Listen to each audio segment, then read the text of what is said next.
Сәлеметсіздер ме, құрметті әріптестер. Мұғалімдерге сабақты бекітуге арналған Spin the Wheel платформасымен таныстыратын боламын.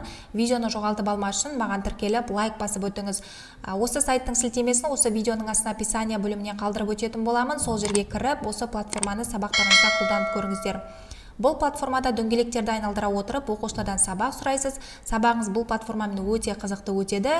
Енді бұны қалай жасаймыз? Ең бірінші браузерге барамыз. Барғаннан кейін іздеу жолағына spinthewheel.io деп жазамыз. Жазғаннан кейін мінекей бірінші сайтқа өтеміз. Өткеннен кейін қараңыздар, бізде сайттың ең алғашқы беті осылай. Енді бізде екі дөңгелек жасауымыз керек. Бірінші дөңгелекке оқушылардың атын жазып шығамыз. Немесе сіздерді дайын тұрса көшіріп алып келуге болады. Мінекей оқушылардың атын жазып шықтық. Енді екінші дөңгелекті қосу үшін жоғары жақта плюс батырмасы бар. Соны басу арқылы автомат түрде осындай екінші дөңгелекті қосып алатын боламыз.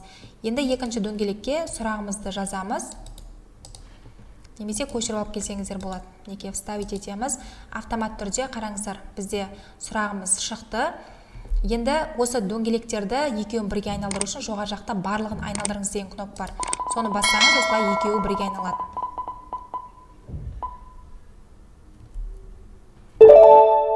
Мінекей Ақерке деген оқушы мына сұраққа жауап береді. Өте қызықты, сабақты бекітуге арналған құралымыз дайын болды. Енді осы құралымызды сақтап оқушыларыңызбен немесе әріптестеріңізбен бөліссеңіздер болады. Енді осы жасаған құралымыздың артындағы артқы фонын өзгертуге болады. Ол үшін дизайн дегенге барасыз. Барғаннан кейін аст жағында кескін дегенді басамыз. Суретті таңдаңыз деген кнопканы бассаңыз, қараңыздар, осы платформаның ұсынған бірнеше суреттері бар. Немесе жоғары жақтан суретті іздеу деген жерге өзіңіз іздеп қалаған суретті қоюға болады.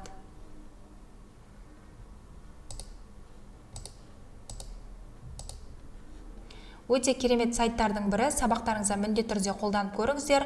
Осы ұсынған видео ұнаса лайк басып пікір қалдырыңыздар. Алдағы уақыттарда тағы да пайдалы ақпараттармен бөлісе отыратын боламын.